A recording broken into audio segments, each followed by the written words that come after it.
What is good, YouTube? Quinn Wade basketball analysis coming to y'all with that instant analysis. We're going to talk about the Brooklyn Nets beating the New Orleans Pelicans. This was a pretty fun game to watch. Very competitive, especially Nick Claxton and Ben Simmons. I feel like they defended the best in this game.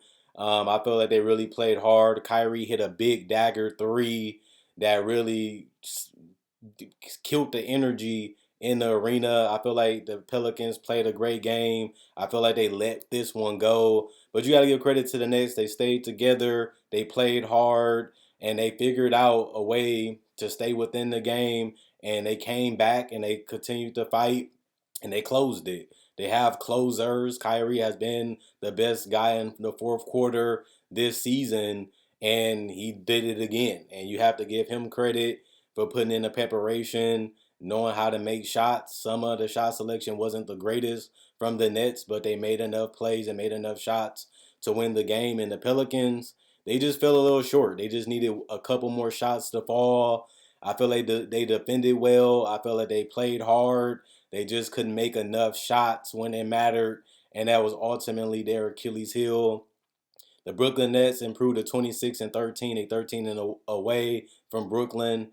The Pelicans fall to 24 and 15. They're 17 and 5 at home. No Zion, no Ingram, and they still won 28 to 27 in the first quarter and 36 to 26 in the second quarter. It was the second half where KD came alive, Kyrie came alive, and Nicholas Claxton came alive defensively and rebounding wise, and Ben Simmons has really been a magical player for them, defending, assisting, rebounding, and commanding that offense and pushing the tempo when it's needed to be pushed. They outscored them 35 to 21 for a complete assault offensively on the New Orleans Pelicans, and they outscored them 20 to 17 in the fourth quarter. We might as well continue to talk about the Nets as they are the victorious team in this situation.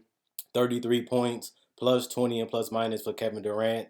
One personal foul, four turnovers, two blocks, three assists, 10 rebounds, so 30 and 10 for Kevin Durant. He also made every single free throw, which was a beautiful thing to see. 11 of 11, not leaving no change on the ground for anybody to pick up.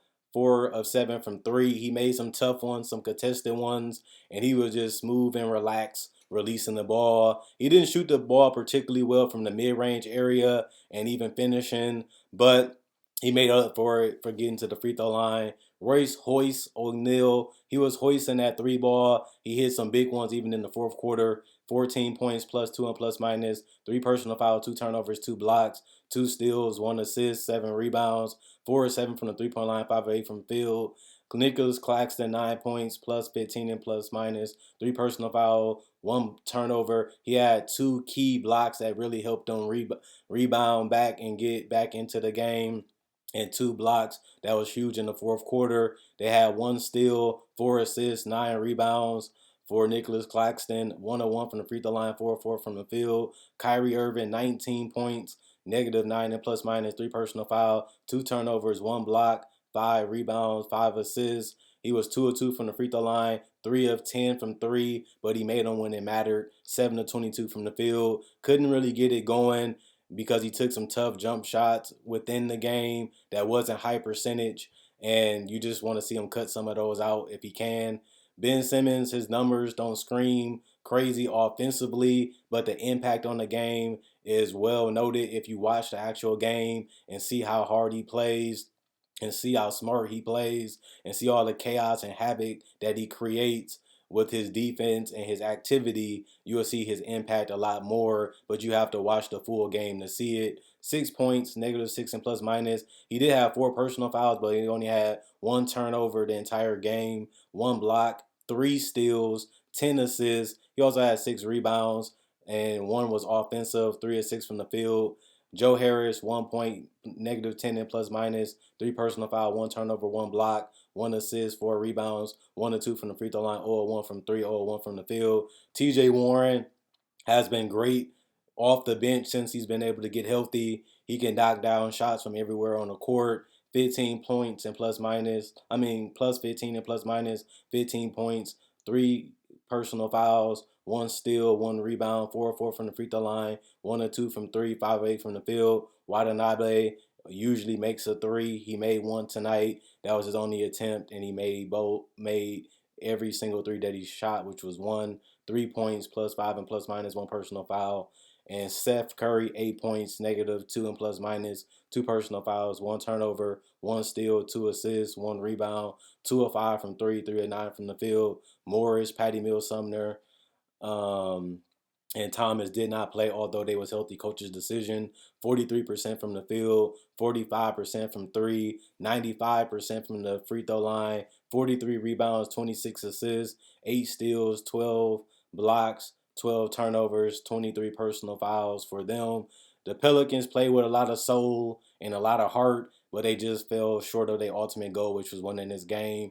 They just was down one more shot maker to be able to win this game, and they best two that usually be available just couldn't play tonight, which was unfortunate, but they made the best out of the situation. They just came up a little short. 5 points for Herbert Jones, -16 and plus minus. He fouled out, 1 block, 3 assists, 2 rebounds, 1 or 2 from 3 point line, 2 or 7 from the field. Marshall, 23 points, plus 3 and plus minus, 3 turnovers, 3 steals, 1 assist, 9 rebounds, 8 of 10 from the free throw line, 3 of 5 from 3, 6 of 11 from the field. He really stepped up. He got to the basket. He ran in transition. He made shots. He got to the free throw line. He did everything that he could tonight, even rebounded the ball pretty well. Jonas, you just wish he was more dominant. He usually has big games here and there. He didn't have one tonight, but he did have a double-double. 12 points, -7 and plus minus. 3 personal foul, 3 turnovers, 10 rebounds, so a double-double like I said before. 2 of 2 from the free throw line, 5 of 7, 5 of 11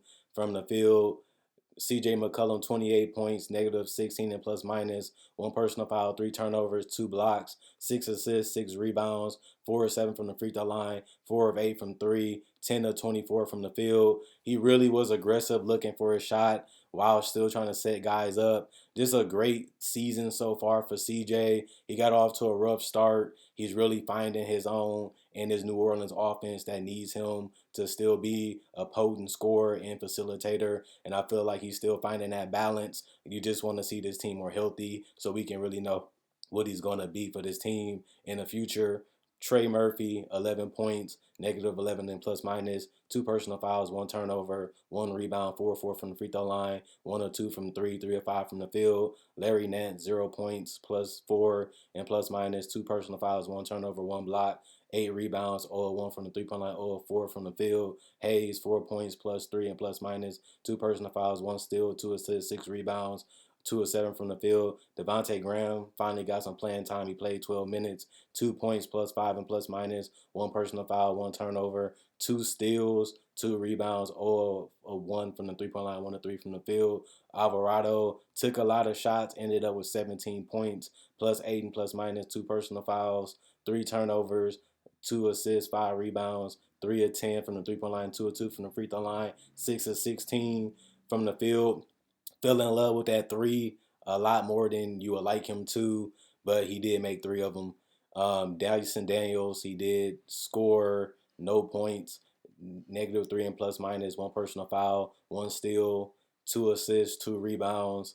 He also had 0.03s and 0 free throw attempts. Temple, Hernan Gomez, Kira Lewis Jr. didn't play, and Seaborn didn't play. Coach's decision, although they was healthy. They shot 39% from the field, 41% from 3, 80% from the free throw line. They grabbed 51 rebounds, 16 assists, 7 steals, 4 blocks, 15 turnovers, and 20 personal fouls for 102 points. This was a close game where it was a back and forth in the second half, and you got to give credit to the Nets. They stayed with it. They continued to push each other. They continued to fight, and they just made plays, and they just made shots. This is a team, once they get clicking and once they get going and everybody on the same page, their offense can really be tough to gauge. Defensively, you can pick them apart. They have communication issues. They have problems where they do allow you to get to the basket a lot and finish, especially when Nick Claxton not in there, as he's really the only rim protector, so you can really get to the basket and really get easy opportunities once he's out of the game. So they might need to play him more minutes or get a backup center that can protect the paint a lot more. just to have insurance if he goes down or if he gets in foul trouble, which has happened throughout the season.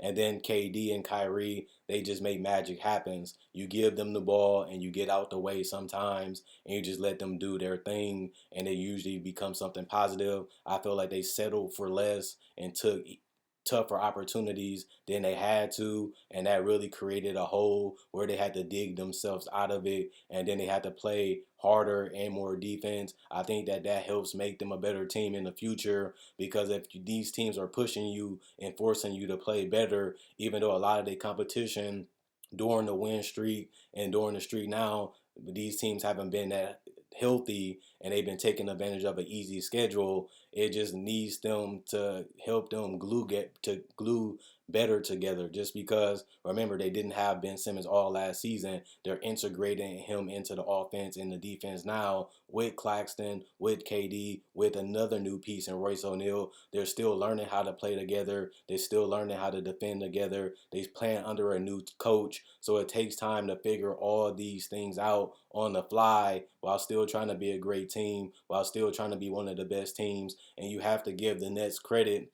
that they're still able to figure it out and take advantage of beating the teams that's in similar situations, as a lot of moves have been made and a lot of guys have been injured on rosters, and this team has had its own part of chaos throughout their season. So you have to give credit to the Nets for staying packed, staying in, and literally going out there competing and not making excuses why they're not winning, and they're playing more together than ever, and you just hope they can continue to build this up and continue to play together. I feel like Bond has been holding guys accountable. He's been asking more from guys, and he's been wanting more out of their duo. And I feel like they can still play better team ball instead of isolating, taking tough jumpers and tough layups just to get better offensive flow.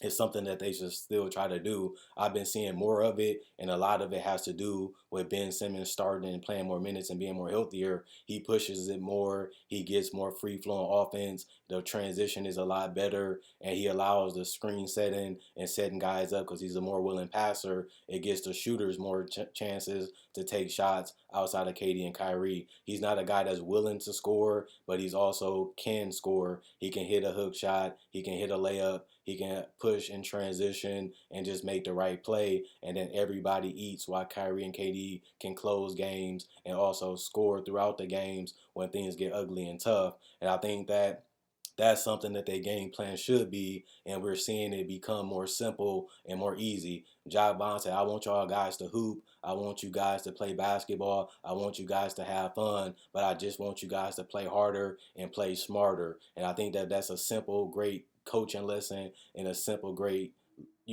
idea just to keep it minimalistic when they're still trying to get everything solved and figure it out while the season is still going. It just helps them prepare for tougher tasks during the season and during the playoffs when those opportunities come. And you just have to be patient, let a lot of these things come to you and hit you in the face, and then it just show you what your team is made of and what adversity they can deal with. And I feel like the Nets have dealt with the adversity, they have dealt with the havoc, and now it's just about putting it all together and finishing the season as one of the top teams in the Eastern Conference and having home court advantage and letting the playoffs get the best out of them as they use the season to prepare for the best basketball that they can play throughout the season has been already started. Let's see how they can continue it going in half of the season. We're almost there. And then during the end of the season and see if Kyrie and KD can stay healthy as they have been taking a pounding. Same with Nicholas Claxton because they use the same guys a lot. And then we just have to find out, will it be enough at the end? That's why some people call them pretenders still. Will they defend? Will they execute? Will they be able to communicate and stay together? Or will they self-combust? Or will they do the finger pointing? Will they be immature? Will they be insecure? Those are the questions that they always have had. Those are the questions that they still have. But I feel like this is the best team we have seen them play fully healthy since the James Harden, DeAndre Jordan edition team. They're worse than that team, but this is a different crop in the East. I like the Bucks. I like what I seen out of my Celtics. I like the teams in the West. It's going to be tougher to win than it was that year just because this team isn't as talented and they don't have as much firepower. But also, this team is more balanced when it comes to depth and come to skill set players that if they play together and they work hard together, they can figure out a way to get it done under the tutelage of Jock Bond. So this team is a must-watch team just because they have KD and Kyrie and Ben Simmons, but I still feel like they still figuring things out on the fly, and it just still fun to watch them do that while still having everybody criticizing them and critiquing them because they supposed to be trying to win a championship with the talent that they have. They should be known as a contender just based off talent alone. But it's about how you play and how well you play against your opposition. And that's the question that we still have for the Nets. And I still have that question still because they should be blowing out a team like the Pelicans, but they still find themselves in tough grind out games that they shouldn't be in. And sometimes they look like they the best team. Sometimes they look like another team. And sometimes they look like they can beat any team. And that's just a mixed bag, and that's not a championship contender. You have to be dominant for a long stretch of time, and I feel like they catch themselves in the middle, which means pretender, and that's why I can understand why people still call them that. And I think that judging that based on what I just seen today is fair because they still find themselves in that hole, and it's just about getting out of it, and they can still do that. They just have to do it as a team and do it together and listen to Jacques Vaughn because I think he's a good voice and he's been practicing what he's preaching and been backing it up so far. Other than that, continue to like, continue to subscribe, check out my podcast, check out my Facebook page. Like on Facebook, it'll be in the description. The podcast will be in the description. Also, leave comments. I love what you guys been saying. More breakdown, more analysis coming. This is my playground. I'm the best at it, so I got more to come. Phoenix, Miami next, and I end the day, and I'll see you guys hopefully on Saturday.